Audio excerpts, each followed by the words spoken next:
우리가 하나님을 부를 때 아버지 하나님 그렇게 부릅니다.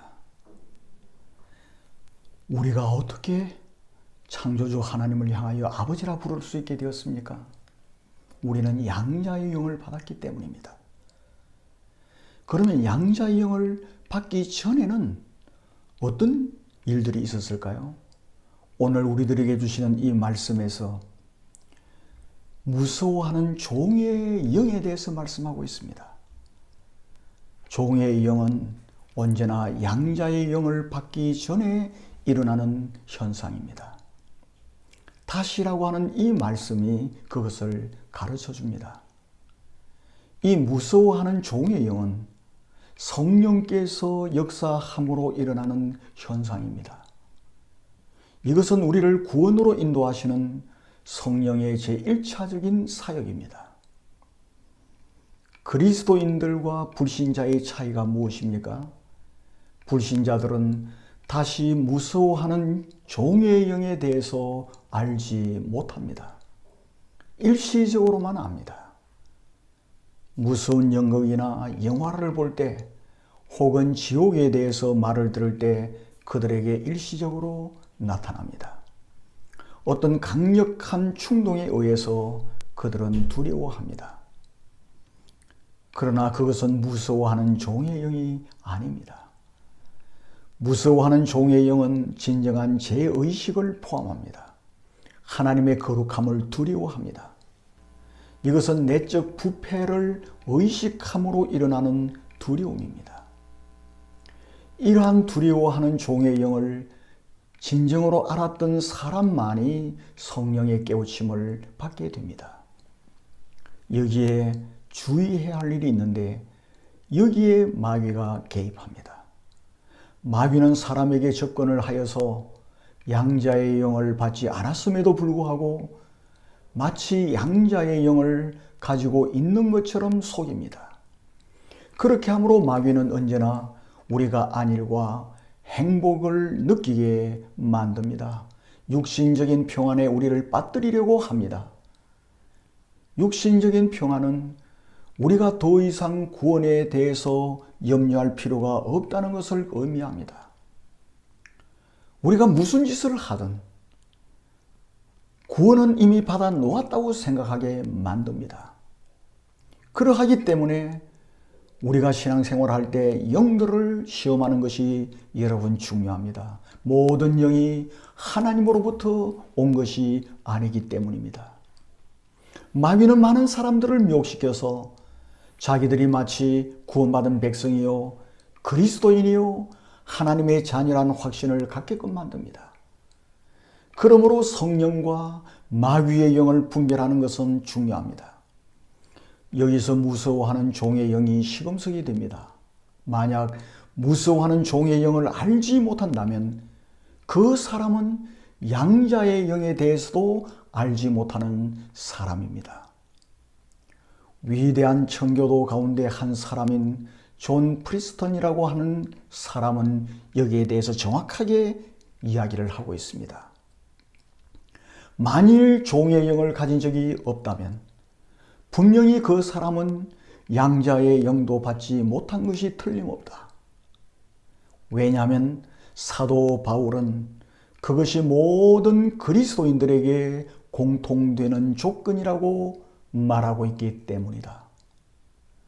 그들은 다시 종의 영을 받지 않는다. 한 번 받은 적이 있지만 이제는 양자의 영을 받는다. 종의 영이 무엇인지, 두려움이 무엇인지, 양심의 가책과 공포가 어느 정도인지를 알지 못하는 사람은 그리스도께서 자기를 위해서 어떻게 고난을 받으셨으며 왜 고난을 받으셨으며 그리스도에 의해서 받는 구원이 어떠한 것인지를 알지 못한다라고 중요한 말을 했습니다. 로마서 8장 15절에서 그러기에 탓이라고 하는 이 말이 중요합니다. 그리스도인들은 먼저 종의 영을 받고 그 다음에 양자의 영을 받는다는 의미입니다. 그러므로 우리는 무서워하는 종의 영에 대해서 정확하게 알아야 합니다. 무서워하는 종의 영에 대해 잘못 아는 경우가 많기 때문입니다. 이 무서워하는 종의 영은 죄를 지은 양에 따라 결정된다고 생각하는 사람들이 있는데 그것은 잘못입니다. 아주 위험하고 심각한 기만입니다. 누가복음 7장에 보면 이 문제에 대해서 해답을 찾을 수가 있습니다. 우리 예수님께서 시몬이라고 하는 바리새인 집에 초청을 받으셨습니다. 그래서 그 집에 들어갔는데 그 동네에 사는 어떤 여인이 향유를 담은 옥합을 가지고 왔죠. 그 여인은 예수님 뒤로 갑니다. 그 예수 그리스도의 발곁에 서서 울면서 눈물로 그 발을 적셨습니다. 그리고 자기 머리카락으로 예수 그리스도의 발을 닦았습니다. 그리고 예수 그리스도 입에 입을 맞추고 향유를 부었습니다. 이 모습을 본 예수님을 초청한 바리새인이 속으로 이 사람이 만일 선지자라면 자기를 만지는 이 여자가 누구며 어떠한 자, 곧 죄인인 줄을 알았으리라. 그렇게 속으로 말을 했습니다. 바리새인의 마음을 아시는 우리 예수 그리스도께서 그 바리새인에게 뭐라고 말씀하십니까? 47절을 보면은 그 많은 죄가 사여졌도다. 그녀의 많은 죄가 사여졌다라고 말씀하십니다. 왜 그렇습니까? 이는 그의 사랑함이 많음이라. 사함을 받은 일이 적은 자는 적게 사랑하느니라 라고 말씀하십니다. 우리가 이 누가복음의 말씀을 해석할 때 주의해야 합니다. 그 여인은 매우 죄악된 삶을 살았고 그 죄악을 많이 저지른 여인이었기 때문에 죄사함도 많이 받았다. 죄사함을 많이 받았기 때문에 그 여인이 그리스도 예수를 더 많이 사랑한다 라는 주장을 하는 사람들이 있습니다. 그것은 잘못된 겁니다. 만일 그 해석이 옳다면 죄를 많이 지으면 지을수록 우리는 그만큼 용서를 많이 받는다는 말입니다. 그리고 우리가 용서를 많이 받으면 받을수록 더 예수 그리스도를 사랑하게 될 것이라는 해석이 되는 것이에요. 그러면은 죄를 많이 짓자라고 말하지 않겠습니까? 우리 주님께서는 주님을 많이 사랑한 사람이 어떤 사람이라고 말씀하는 겁니까? 자신의 죄가 얼마나 큰지를 깨달은 사람이에요. 내가 얼마나 몹쓸 죄인인가를 깨달은 사람이 그리스도를 많이 사랑한다는 거예요. 동시에 그 죄의 사함 받는 것이 얼마나 크고 엄청난 것인지를 함께 깨달은 사람이 예수를 사랑한다고 하신 말씀입니다. 이러한 현상은 불신자 가정에서 개종한 사람도 신앙 가정에서 자라는 사람에게도 다 있는 현상입니다. 우리가 방탕한 생활을 하다가 극적으로 회심을 하고 간증하는 사람들의 간증을 들을 때가 있습니다. 어떤 사람들은 그러한 간증을 듣고 나도 이러한 극적인 기쁨을 체험하기 위해서 방탕한 생활에 한번 빠져볼까? 라고 생각하는 사람들도 들어 있습니다. 여러분, 이거 아주 위험한 생각입니다. 바로 여기에 마귀의 속임수가 있다는 거예요. 복음은 결코 죄를 촉진하는 촉진이가 아닙니다. 로마서 6장 1절에서 말씀하시는 은혜를 더하게 하기 위해서 죄를 계속해서 짓자, 그렇게 결코 인도하시지 않습니다. 무서워하는 종의 영을 받지 않기 위해서 죄를 더 짓자, 그렇게 하는 잘못과 함께 또 다른 잘못된 생각이 있다는 거예요. 그게 뭡니까? 단순히 주 예수 그리스도는 하나님의 아들이시오, 그가 우리의 죄를 위하여 죽었다고 하는 것을 단지 믿는다고 내가 믿습니다 하고 말하기만 하면 된다라는 주장입니다. 이러한 주장은 기독교 가정에서나 기독교 분위기 가운데 자라난 모든 사람들에게 오는 특별한 위험이에요. 예배 드릴 때나 부흥 집회를 통해서 극도로 감정을 움직이는 그러한 설교를 하는 경우들이 있습니다. 그리고서는 그리스도 예수를 구주로 영접한 사람은 앞으로 나오라 그렇게 이야기하죠. 그 초청을 합니다. 그 앞에 쭉 나와서 서면은 몇 가지를 물어보죠. 그 질문에 대하여 예라고 대답을 하면은 뭐라고 이야기합니까? 여러분은 그리스도인이요 하나님의 자녀들입니다. 그렇게 이야기를 해줍니다. 우리가 여기서 주의해야 할 게 있습니다. 그렇게 할 때 앞에 나가 대답한 그 사람은 그리스도인일 수도 있습니다. 그러나 아닐 수도 있다는 거예요. 만일 그 사람의 대답이 어떤 죄책감에서 나온 것이 아니고 또 구원에 대한 어떤 이해도 없어요. 죄가 뭔지도 몰라. 죄책감도 몰라요. 그와 함께 구원에 대한 것도 몰라. 그럼에도 불구하고 앞에 나와서 예라고 대답을 했습니다. 그것을 구원에 대한 확신이라고 할 수는 없다는 겁니다. 많은 사람들은 자기들이 심하게 질병을 앓고 있을 때도 두려우니까 지옥에 가기 싫거든요. 그래서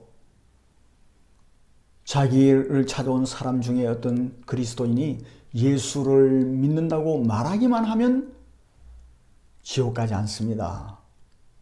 이러한 이야기를 듣습니다. 그 이야기를 듣고 그렇게 대답을 합니다.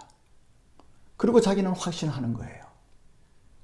그러나 그 사람을 그리스도인이라고 단정하고 자기 스스로도 그리스도인이라고 믿는 사람이 사실은 전혀 그리스도인이 아닌 아주 위험한 경우들도 있다는 사실을 우리는 알아야 합니다. 그렇기 때문에 사도 바울은 고린도 교회 성도들에게 뭐라고 말합니까? 너희는 믿음 안에 있는가 너희 자신을 시험하고 너희 자신을 확정하라라고 말씀합니다. 믿음 안에 있는지 시험해 보라는 거예요. 그리고 확정하라는 겁니다. 많은 사람들은 죄책감 등으로 불안해하는 것을 두려워합니다. 예수 믿고 나면은 죄책감이 안 들어야 될 것인데 죄책감이 들 때가 있거든요. 이것을 두려워하는 경우들이 많습니다. 그것으로부터 어떻게 해서든지 빠져나오는 방법을 교회에서 찾기를 원합니다. 그리고 목사님들은 설교를 통해서 그렇게 해주기 위해서 무진 애를 씁니다. 그러나 실제로 성경을 철저하게 목사님이 연구를 하고 설교를 준비해서 하나님 말씀을 그대로 설교할 때 그 설교를 듣는 회중들은 심각한 죄에 대한 두려움을 느끼게 하는 것입니다. 우리가 매 시간마다 이 죄에 대해서 불안해지는 것에 대해서 하나님께 감사할 수 있어야 됩니다. 우리가 언제나 우리 자신을 시험하지 않으면 안 될 처지에 놓이게 될 때 우리는 하나님께 감사해야 되는 것이에요. 우리가 믿음 안에 있는지 그렇지 않는지를 확실하게 하기 위해서 우리의 영을 시험하는 것은 좋은 일입니다. 전적으로 성령의 역사가 전혀 아닌, 그럼에도 불구하고 나는 지금 죽어도 천국에 간다 라고 생각하는 안일한 신앙주의보다 우리에게 더 큰 위험을 주는 것은 없습니다. 제가 이 목회를 하다 보면은 지금 죽어도 천국에 간다는 그 안일한 신앙주의 때문에 얼마나 교회 안에서 나쁜 짓을 하는 사람이 많은지 모릅니다. 오래 다닌 사람들에게서 나타나는 현상이에요.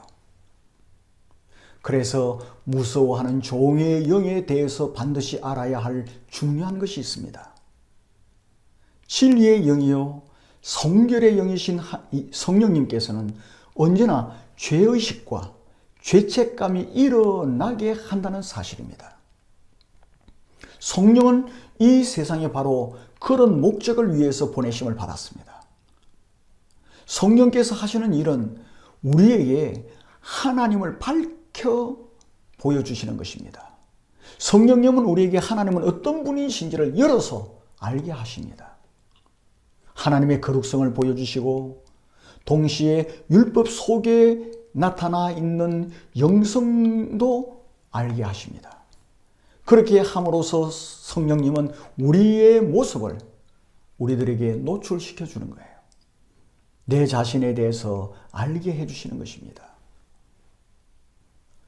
이처럼 성령께서 우리 속에서 역사하실 때 우리들에게 나타나는 현상이 있습니다. 그게 뭡니까?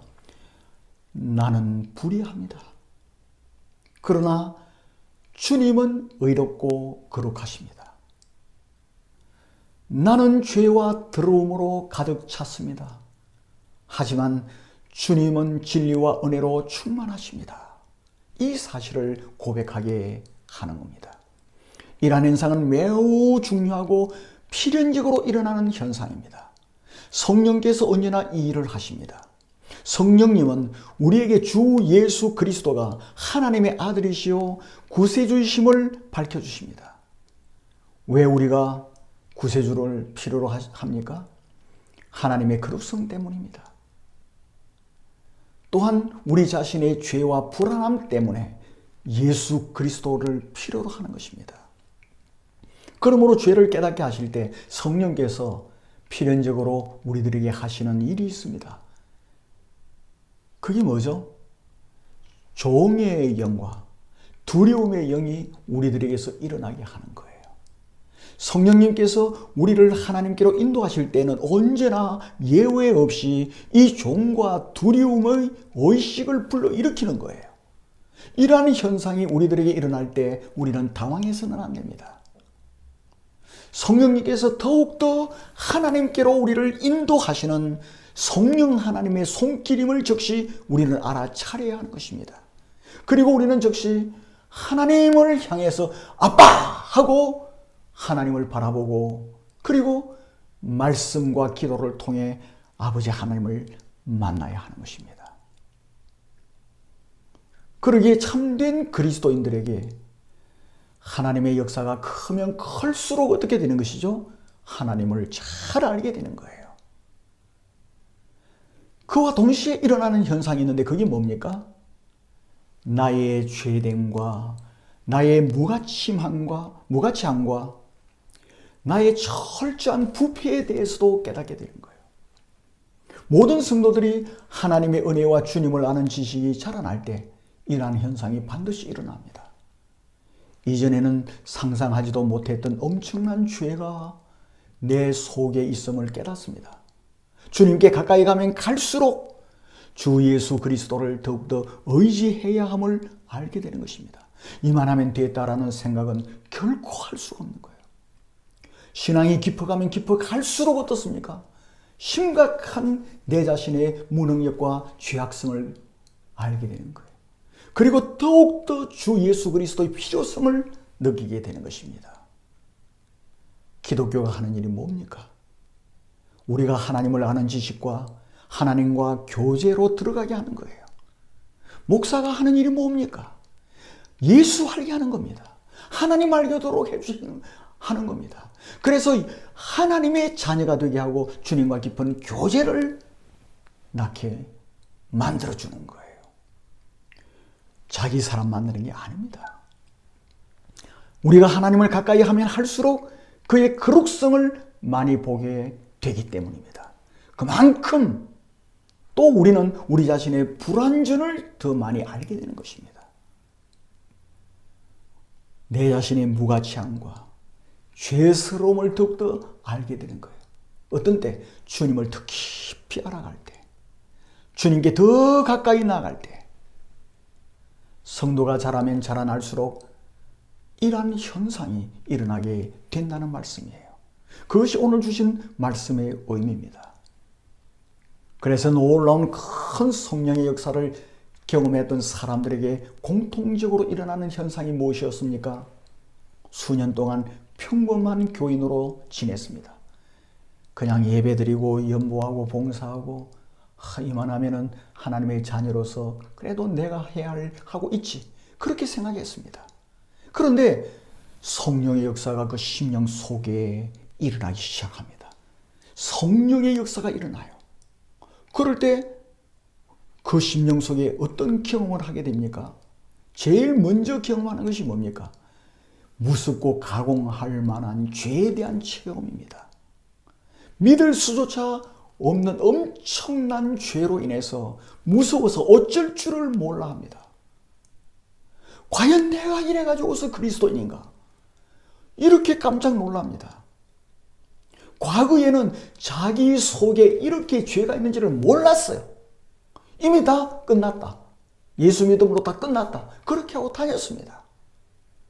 그러나 성령 하나님께서 우리를 하나님의 진정한 사람으로 변화시키려고 할 때, 성령이 역사할 때 제일 먼저 경험하는 것이 무섭고 가공할 만한 죄에 대한 체험을 경험하게 만드는 겁니다. 이러한 무서워하는 종의 영으로 인해서 이전보다 주 예수 그리스도의 완전한 역사에 대해서 분명히 알아가게 되는 거예요.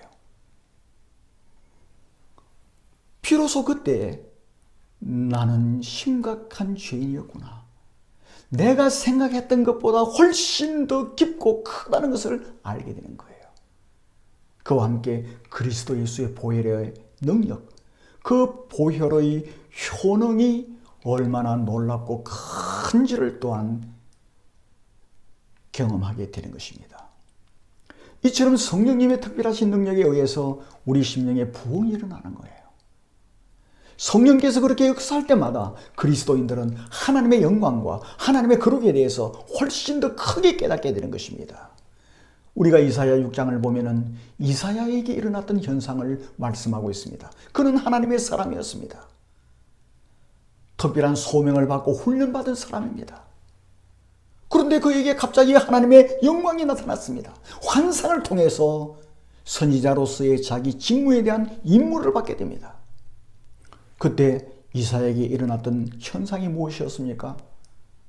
이사야는 자신이 전적으로 쓸모없는 존재임을 느꼈습니다. 5절에서 이렇게 고백하잖아요. 화로다 나여 망하게 되었도다. 나는 입술이 부정한 사람이요, 나는 입술이 부정한 백성 중에 거주하면서 만군의 여호와이신 왕을 배웠음이로다. 화로다 나여 망하게 되었도다라고 고백하고 있는 거예요. 왜 이사야에게 이러한 느낌이 일어났습니까? 이사야가 무슨 특별한 엄청난 죄를 지었습니까? 전혀 그렇지 않습니다. 우리로 하여금 죄에 대한 가책을 느끼게 하는 것은 우리가 지은 죄의 양에 의해서 되는 것이 아니에요. 하나님의 거룩을 알게 될 때에 이러한 현상이 나타나는 겁니다. 하나님은 거룩하신 분이시다.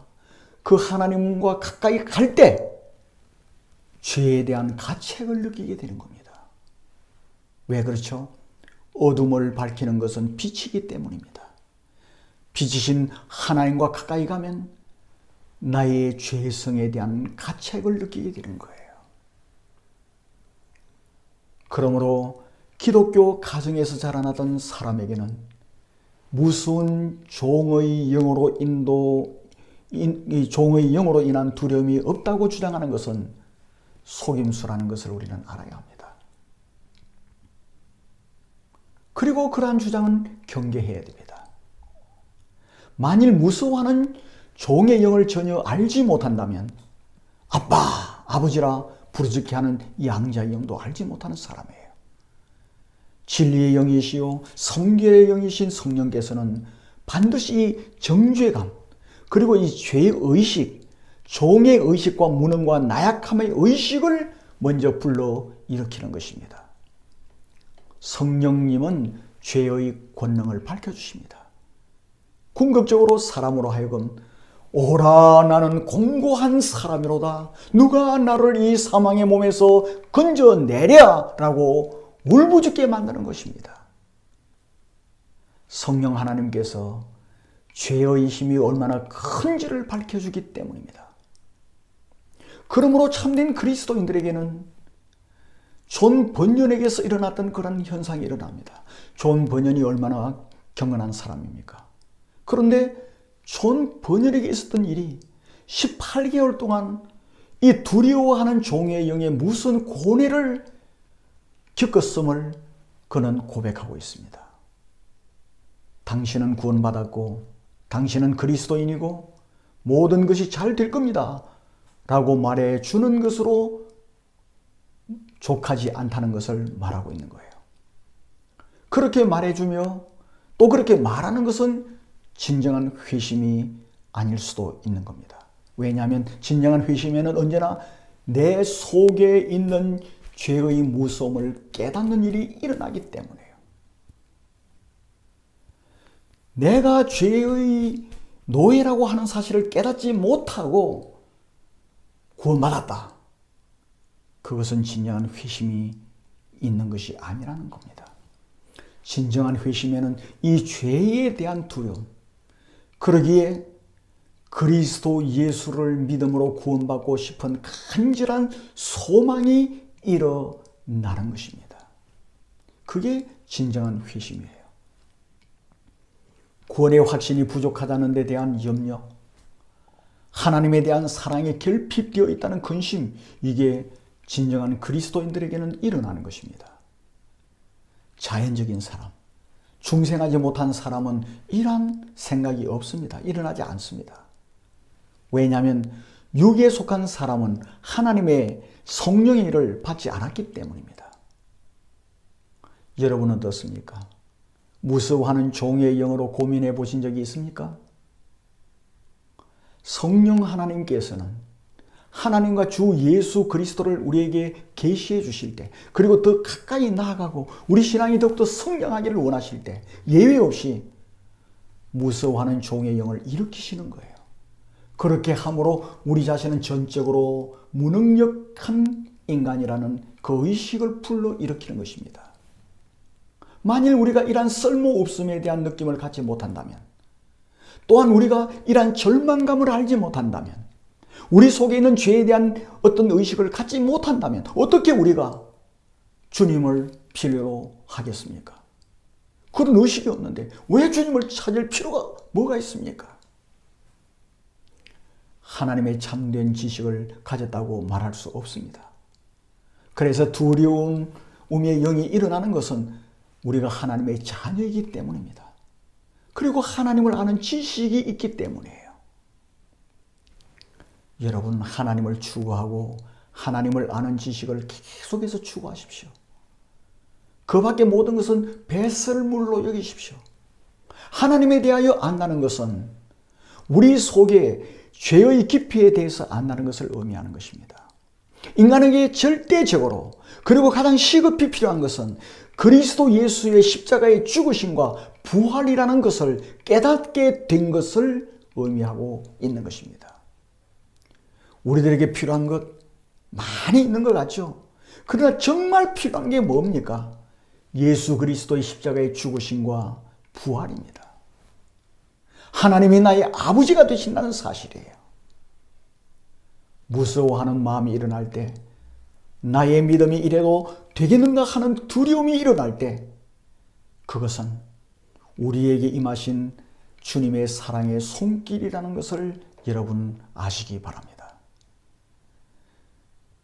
성령 하나님께서 우리를 성장시키기 위해서 우리에게 하나님의 놀라운 은혜를 부어주시기 위해서 우리를 흔들어서 깨우시는 것이라는 것을 즉각적으로 여러분 아시기를 바랍니다. 그럴 때 어떻게 해야 되겠습니까? 우리는 아빠, 아버지, 하나님 아버지를 바라보고 하나님을 부르고, 그리고 말씀을 더욱더 묵상하고 기도로 주님을 만나기를 바랍니다. 두려움이 엄습할 때마다 여러분 꼭 아빠, 아버지 하며 주 하나님 아버지 품에 안겨서 주님의 사랑과 주님의 능력을 덧입어 이 험한 세상을 승리하며 살아가시기를 주님의 이름으로 축원합니다.